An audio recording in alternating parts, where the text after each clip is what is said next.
پہلے تو میں یہ عرض کروں محرم کی اسلام میں فضیلت اور کیوں ہے یہ فضیلت۔ رسول اللہ صلی اللہ علیہ وسلم نے فرمایا محرم کو آپ صلی اللہ علیہ وسلم نے شہر اللہ قرار دیا ہے۔ صحیح حدیث ہے، آپ صلی اللہ علیہ وسلم نے فرمایا، صحیح مسلم کی حدیث ہے کہ رمضان کے روزوں کے بعد سب سے زیادہ جو روزے افضل ہیں وہ شہر اللہ المحرم، اللہ کے مہینے محرم کے، یعنی اللہ کی طرف اس محرم کی نسبت کی جا رہی ہے، تو یہ ایک بڑی فضیلت کی چیز ہے۔ اور قرآن میں جن 4 مہینوں کو محترم قرار دیا ہے، عرب ان مہینوں میں جنگ و جدال کو حرام سمجھا کرتے تھے کہ یار یہ ناجائز ہے، اس میں جنگ نہیں کرنی چاہیے، ان مہینوں کا احترام لازم ہے۔ یہ 4 مہینوں میں محرم بھی ہے، محرم، رجب، ذی الحجہ، ذی قعدہ، ذی الحجہ، یہ 4 مہینے ہیں جو محترم ہے، لیکن اس میں پھر رجب بھی داخل ہے اور ذی قعدہ بھی اور ذی الحجہ بھی۔ اور 10 محرم کے روزے کی بڑی فضیلت ہے، آپ صلی اللہ علیہ وسلم نے فرمایا 1 سال کے گناہوں کی معافی کا ذریعہ بنتا ہے، لیکن آپ نے فرمایا کہ یہودیوں کی مشابہت نہ کرو، کیونکہ یہودی 1 روزہ رکھتے ہیں تو ہم 9، 10 یا 10، 11 2 روزے ملائیں گے۔ تو یہ محرم کی فضیلت، یہ کیوں ہے اس کی ہمیں وجہ معلوم نہیں۔ جیسے کسی نے ابھی بھائی نے سوال پوچھا نا کہ اس میں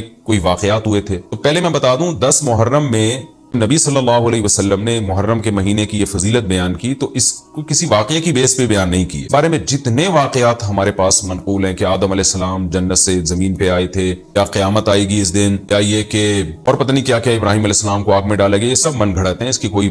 اس دن موسیٰ علیہ السلام اور بنی اسرائیل کو فرعون سے نجات ملی تھی، اس بارے میں روایت سندن بہتر ہے، یعنی اس کو مستند روایت کہا جا سکتا ہے۔ تو کہا جا سکتا ہے کہ 10 محرم کو موسیٰ علیہ السلام اور بنی اسرائیل کو اللہ نے فرعون سے نجات دی، اسی بیس پہ یہودی روزہ رکھا کرتے تھے اس دن۔ یہ روایت کے علاوہ باقی جتنے بھی واقعات ہیں سب من۔ باقی حضرت حسین رضی اللہ تعالیٰ عنہ کو جو کربلا میں شہادت ملی ہے وہ تو 10 محرم تو اسلام میں پہلے سے تھی، حضرت حسین رضی اللہ تعالیٰ عنہ کا واقعہ تو بعد میں ہوا ہے، تو اس سے حضرت حسین کی شہادت کو اور فضیلت مل گئی کہ آپ کو ایک مقدس دن میں اللہ تعالیٰ نے شہادت عطا فرمائی۔ محرم میں کالے کپڑے پہننا، یہاں سے ہمارے سوالات شروع ہوئے تھے، محمود صاحب نے انڈیا سے پوچھا تھا۔ دیکھیں کالے کپڑے کسی بھی وقت پہنے جا سکتے ہیں، کالے کپڑے پہننے کے ناجائز ہونے کی ہمارے پاس کوئی دلیل نہیں۔ سفید کو پسند کیا گیا ہے، نبی صلی اللہ علیہ وسلم نے فرمایا سب سے زیادہ پسندیدہ لباس وہ سفید ہے، کفنوا فیہا موتاکم، اپنے مردوں کو بھی اسی میں دفن کیا کرو، اس لیے سفید لباس کو آپ صلی اللہ علیہ وسلم نے افضل قرار دیا، اس میں پاکیزگی زیادہ ہے۔ باقی نبی صلی اللہ علیہ وسلم نے مختلف رنگوں کے کپڑے پہنے، اس کی علماء وجہ یہ بیان کرتے ہیں اس زمانے میں غربت تھی، آپ نے سفید لباس کو پسند تو کیا لیکن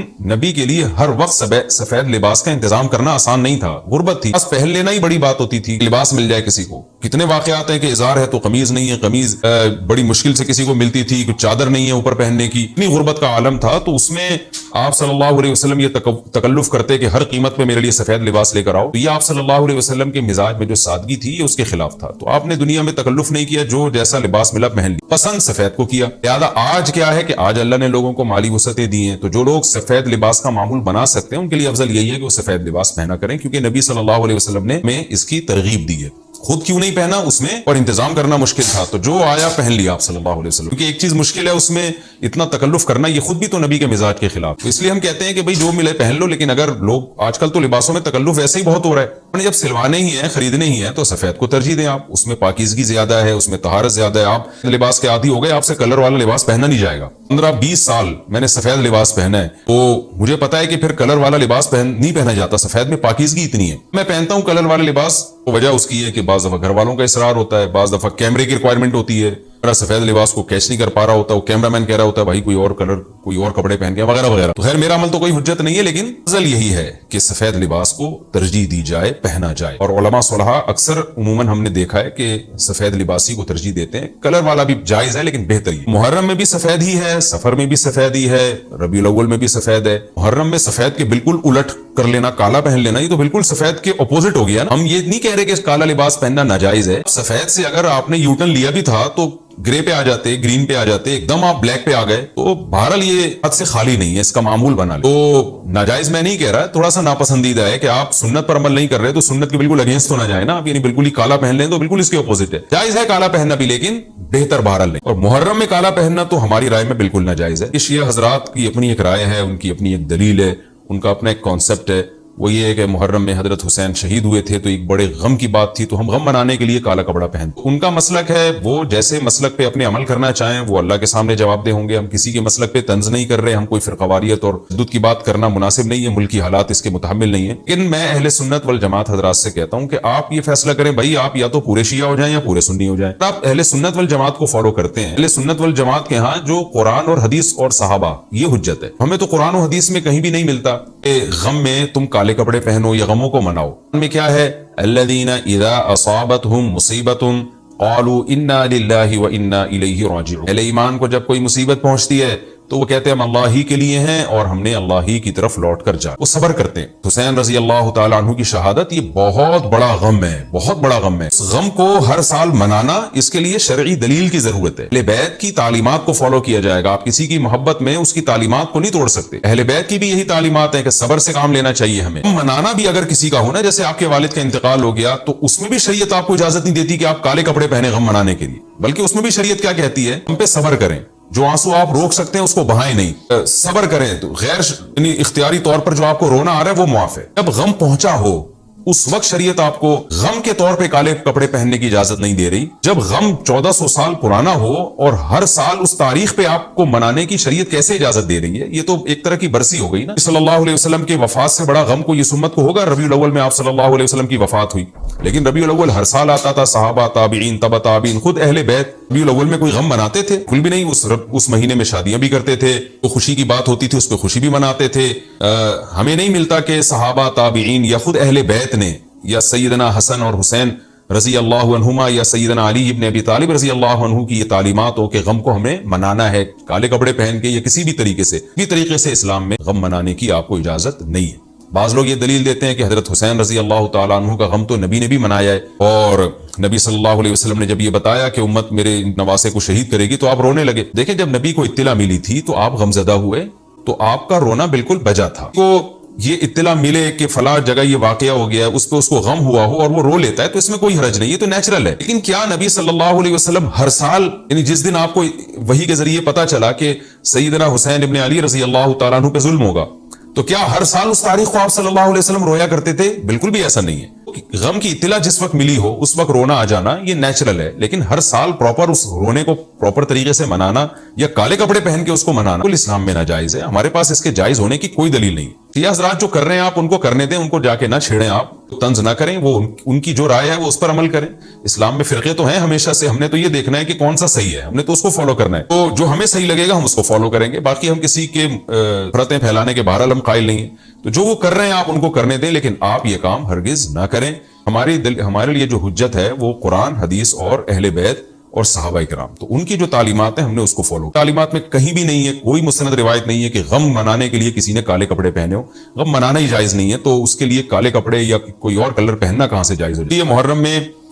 نارملی تو کوئی بھی وقت میں آپ کالے کپڑے پہن سکتے ہیں، لیکن محرم میں جب آپ پہنیں گے تو اس میں ایک تائید ہوتی ہے کہ گویا آپ بھی اس بدعت میں ان کی تائید کریں۔ رسول اللہ صلی اللہ علیہ وسلم نے فرمایا من تشبہ بقوم فہو منہم، جو کسی قوم کی مشابہت اختیار کرتا ہے وہ انہی میں سے۔ اگر آپ چاہتے ہیں کہ آپ کا شمار قیامت میں اہل سنت والجماعت میں نہ ہو، آپ کو شیعہ مسلک ٹھیک لگتا ہے تو پھر پراپر آپ شیعہ مسلک پراپر پورے طور پر اختیار کریں۔ آپ آدھا تیتر آدھا بٹیر چلنا تو ٹھیک نہیں ہے نا۔ اور اگر آپ چاہتے ہیں قیامت میں آپ کا شمار اہل سنت والجماعت میں ہو تو پھر مکمل اہل سنت والجماعت کو فالو کریں، تو ان کو جو ہے اپنے حال پہ چھوڑ دیں۔ پھر بتا دوں میں لڑائی جھگڑوں کا قائل نہیں ہوں۔ شیعہ حضرات آتے ہیں یہاں پہ بیٹھتے ہیں، گپ شپ لگاتے ہیں، چائے پانی بھی چلتا ہے، تمہیں بھی ہیں بعض شیعہ حضرات، سلام دعا ہے ان سے، لیکن مذہب پہ بحث نہیں ہوتی۔ لکم دینکم ولی دین، ہم اس سے کہتے ہیں ٹھیک ہے بھائی آپ اپنے رائے پر عمل کریں، بحث مباحثہ نہ کریں۔ ہاں جو سیکھنے کے لیے ہم سے آنا چاہے ہم محبت سے اس کو سمجھائیں گے، جو نہیں آ رہا سیکھنے کے لیے تو پھر ہم اس سے بحث نہیں کریں، لڑائی جھگڑے نہ کریں۔ لیکن سنی حضرات کو، اہل سنت والجماعت کو، جماعت کا مطلب کیا ہے؟ ہم حدیث کو بھی مانتے ہیں، والجماعت صحابہ کو بھی مانتے ہیں، صحابہ میں اہل بیت بھی داخل ہیں، اہل بیت کے علاوہ بھی صحابہ ہیں، تو کسی کی بھی ہماری رائے تو یہی ہے کہ کسی کی بھی تعلیمات نہیں، ہمیں تو حدیث میں کچھ بھی نہیں ملتا۔ اللہ کا واسطہ آپ ایک رائے پر عمل کریں، اس لیے محرم میں آپ ان چیزوں کو فوکس نہ کریں، کالے کپڑے پہننا، غم منانا، یہ اسلام کی تعلیمات بالکل بھی نہیں۔ تو میں نے سوال کا جواب دیا کہ محرم میں اسپیسیفک کالے کپڑے اگر آپ پہنیں گے تو یہ ایک بدعت کی تائید ہوگی، صلی اللہ علیہ وسلم نے تائید سے منع کیا۔ اسی میں ایک سوال ہے جی محرم میں نکاح کرنا کیسا ہے؟ یہ سوال بھی ظہور احمد نے کشمیر سے پوچھا ہے۔ محرم میں نکاح کرنا بھی جائز ہے، بلکہ ہمارے مسلک کے مطابق باعث برکت، اللہ کے نبی نے محترم قرار دی، قابل احترام مہینہ ہے تو مقدس ہے، تو مقدس مہینے میں عبادت کا ثواب بھی زیادہ ہوتا ہے، اور نکاح بھی شریعت میں عبادت ہے۔ نکاح کیسے عبادت ہے؟ شریعت نے نکاح میں عبادت کا رنگ ڈال دیا ہے کہ نکاح ایک معاملہ ہے، لیکن اس سے پہلے خطبہ بھی ہوتا ہے، خطبہ جمعے کی نماز سے پہلے ہوتا ہے، خطبہ عید کی نماز سے پہلے ہوتا ہے، خطبہ استسقاء کی نماز سے پہلے ہوتا ہے، خطبہ حج میں ہوتا ہے۔ یہ ساری عبادتیں ہیں نا جس میں خطبہ ہے، لیکن اسلام نے کیا کہا؟ نکاح سے پہلے بھی خطبہ ہوگا۔ اس کا مطلب اسلام نکاح کو عبادت قرار دے رہا ہے، نکاح میں عبادت کا رنگ بھر رہا ہے۔ عبادتیں تو مقدس مہینے میں زیادہ ثواب۔ آپ دیکھیں نبی صلی اللہ علیہ وسلم نے فرمایا رمضان کے بعد سب سے زیادہ روزوں کا ثواب محرم میں ملتا ہے، کیوں؟ مقدس ہے نا، تو عبادت کا ثواب بڑھ گیا اس میں۔ اس حدیث سے صاف ہمیں پتہ چلتا ہے کہ اگر کوئی محرم میں اس نیت سے نکاح کرتا ہے کہ مقدس مہینہ ہے، اس میں عبادت کا ثواب بڑھ جائے گا، اور اس میں انشاءاللہ اللہ سے امید کی جا سکتی ہے کہ خیر و برکت زیادہ ہوگی۔ تو اس کو منحوس سمجھنا جائز نہیں ہے۔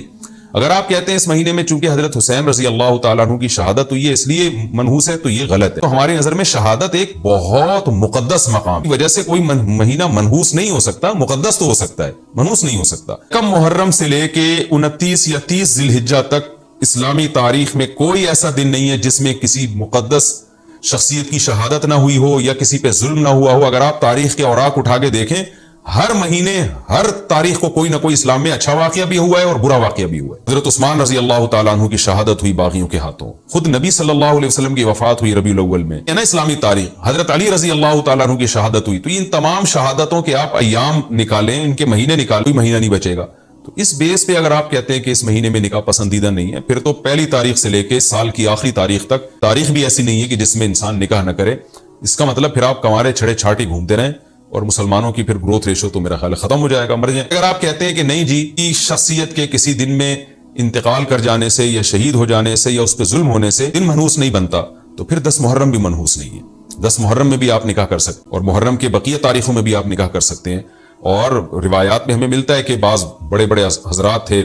جن کے محرم کے مہینے میں نکاح ہوئے۔ میں اس بحث میں نہیں جاؤں گا، پھر اس میں تاریخی روایات ہیں، کوئی کہتا ہے فلاں تاریخ تھی، کوئی کہتا ہے، پھر لوگ اس پہ ایک غیر ضروری بحث میں چلے جاتے ہیں۔ اور پھر شریعت میں جلد نکاح کی ترغیب کو ڈیلے کرنا یہ شریعت میں پسندیدہ کام نہیں۔ اس بیس پہ تو ڈیلے کیا جا سکتا ہے نکاح کہ آپ کو رشتہ سمجھ میں نہیں آ رہا، ایک دفعہ رشتہ سمجھ میں آ جائے تو اسلام کا حکم یہ ہے کہ اس میں جلدی کی جائے۔ صحیح بخاری کی مشہور حدیث ہے، نبی صلی اللہ علیہ وسلم کی خدمت میں خاتون آئی، عرض کیا کہ یا رسول اللہ میں آپ سے نکاح کرنا چاہتی ہوں۔ آپ نے چہرہ مبارک کو جھکا لیا، آپ کا ارادہ نہیں تھا۔ ایک اور صحابی کھڑے ہوئے، عرض کیا یا رسول اللہ آپ میرا ان سے نکاح کر دیں۔ اسی محفل میں نبی نے ان صحابی سے نکاح کرا دیا۔ آپ نے تو یہ نہیں پوچھا کہ یہ محرم کا مہینہ چل رہا ہے یا سفر کا مہینہ چل رہا ہے یا ربیع الاول کا مہینہ چل رہا ہے، کیا اس لیے کہ خود آپ کی تعلیمات یہ ہیں کہ نکاح میں جلدی کیجیے۔ آپ کو محرم میں رشتہ ملتا ہے، آپ ربیع الاول تک ڈیلے کرتے ہیں محرم کی وجہ سے یا سفر تک ڈیلے کرتے ہیں، یہ ڈیلے کرنا خود قرآن و سنت کے خلاف۔ تعجیل مقصود ہے، جس چیز کو شریعت نے جلدی کا حکم دیا۔ عبداللہ بن مسعود رضی اللہ تعالیٰ عنہ فرماتے تھے، مصنف ابن ابی شیبہ کی روایت ہے کہ مجھے پتا چل جائے نا کہ میری زندگی میں صرف ایک رات باقی ہے، اگلے دن میں نے مر جانا ہے، اور میرے نکاح میں کوئی عورت نہ ہو، تو رات بھی نکاح کے بغیر نہیں گزاروں گا، میں بیوی کے بغیر نہیں گزاروں گا، اس خوف سے کہ مجھے کہیں فتنہ نہ ہو جائے۔ صحابہ کرام جو تقوی کے اعلیٰ معیار پر تھے، جن سے گناہ کا اندیشہ بہت کم تھا اور کہیں معاشرے میں بے حیائی پھیلی ہوئی نہیں تھی، تو ان کا تو یہ کانسیپٹ تھا کہ بھائی ہم بیوی کے بغیر ایک دن نہیں گزاریں گے، کہیں ایسا نہ ہو کہ برائی میں پڑ جائیں۔ اور آج چاروں طرف بےہودگی پھیل رہی ہے، چاروں طرف بے شرمی، بے حیائی، انٹرنیٹ پر بےہودہ چیزیں، آپ یوٹیوب میں ویڈیو میں جائے فوش چیزیں آ رہی ہیں، چیز آپ کی شہوت کو برانگیختہ کرنے والی ہے۔ اس میں آپ یہ کہیں کہ ایک رشتہ طے بھی ہو چکا ہے، آپ صرف اس بیس پر آپ اس کو ڈیلے کر رہے ہیں، ایک مہینہ دو مہینہ، لوگ سفر میں بھی نہیں کر رہے ہوتے، اس بیس پہ آپ ڈیلے کر رہے ہیں، اس میں خطرہ ہوتا ہے کہ مرد کسی گناہ میں نہ پڑ جائے، عورت کسی گناہ میں نہ پڑ جائے، اس کی آپ کو اجازت نہیں۔ یہ بھی ہوتا ہے کہ اگر آپ ڈیلے کرتے ہیں تو منگنیاں توڑنے کا شیطان کو موقع بہت ملتا ہے۔ میرے سامنے ایسے درجنوں واقعات ہیں، رشتہ طے لیکن جی چونکہ محرم ہے یا سفر آ رہا ہے تو ہم ربیع الاول میں کریں گے، یا منگنی کو کسی بھی وجہ سے ڈیلے کر دی، منگنی ڈیلے ہوتی ہے، یعنی نکاح ڈیلے ہوتا ہے، منگنی ہو گئی، نکاح کو ڈیلے کر رہے ہیں آپ، اس میں شیطان پھر دونوں کو لڑواتا ہے، منگنیاں ٹوٹتی ہیں، اکثر نفرتیں پھیلتی ہیں، غلط فہمیاں، بدگمانیاں شیطان کو پھیلانے کا موقع ملتا ہے۔ شریعت میں تو منگنی کا لفظ ہی نہیں ہے، شریعت میں ہے خطبہ۔ خطبہ کا مطلب نکاح کا پیغام بھیجا، ان کو جب سمجھ میں آ گیا تو فوراً نکاح کر دیا، بیچ کا کوئی راستہ نہیں اللہ نے رکھا، وہ محرم ہو، چاہے وہ سفر ہو، چاہے وہ ربیع الاول ہو، چاہے وہ کوئی اس وجہ سے ڈیلے کر رہا ہے نکاح، کوئی واقعی شرعی عذر ہے اس کو، وہ بہت سارے مسائل ہیں، لیکن محرم کا ہونا بہرحال، اس لیے ہم اس میں نکاح کو جائز سمجھتے ہیں، باعث برکت سمجھتے ہیں۔ پھر میں بار بار بتا رہا ہوں کہ جو وہ شیعہ حضرات جو کر رہے ہیں ان کو کرنے دیں، میں آپ کو آپ کے مسلک کی بات بتا رہا ہوں۔ ہم جو قرآن و سنت کو اور اصحاب رسول کو فالو کرتے ہیں، اہل بیت کو بھی مانتے ہیں، ہم ان کی بات کریں، دعویٰ کرتے ہیں کہ ہم مانتے ہیں تو ان کو ان کے دعوے پہ رہنے دیں، ہم تو وہی بات کریں گے جو ہمیں صحیح لگے گی۔ اچھا بھائی، یہ بھی ایک سوال پوچھا ہے جی، 10 محرم کو کون کون سے نبی کو نجات ملی؟ یہ سوال میں نے دہرایا تھا، ام محمد نے پوچھا ہے۔ اس بارے میں صرف ایک واقعہ مستند ہے، حضرت موسیٰ علیہ السلام کو فرعون سے نجات ملی، اس کے علاوہ 10 محرم کی طرف جتنے قصے منقول ہیں، ابراہیم علیہ السلام کو آگ میں ڈالا گیا، پھر آدم علیہ السلام دنیا میں آئے، یا اس دن قیامت آئے گی، یہ سب من گھڑت ہے، ان کی کوئی حیثیت نہیں بیان کرنا چاہیے۔ یہ بھی سوال ہو گیا قیامت کیا محرم میں آئے گی؟ ایسا نہیں ہے، ہمیں نہیں پتا محرم میں آئے گی یا سفر میں آئے گی۔ سورہ طٰہٰ میں اللہ نے صاف طور پہ بتا دیا، قَدْ أُخْفِيهَا لِتُجْزَىٰ كُلُّ نَفْسٍ بِمَا تَسْعَىٰ، قیامت کے دن کو چھپا دوں گا، نہیں کسی کو نہیں بتایا کس دن آئے گی، آئے گی تو اچانک آئے گی۔ اچانک وہی چیز ہوتی ہے جس کی ڈیٹ کا ہمیں لا تاتیکم الا بغتہ، قرآن کہتے ہیں اچانک آئے گی. اچانک کا مطلب اس کی ڈیٹ اللہ نے، اس کا سال، اس کا مہینہ اللہ نے ہمیں نہیں بتایا، تبھی تو اچانک آئے گی وہ.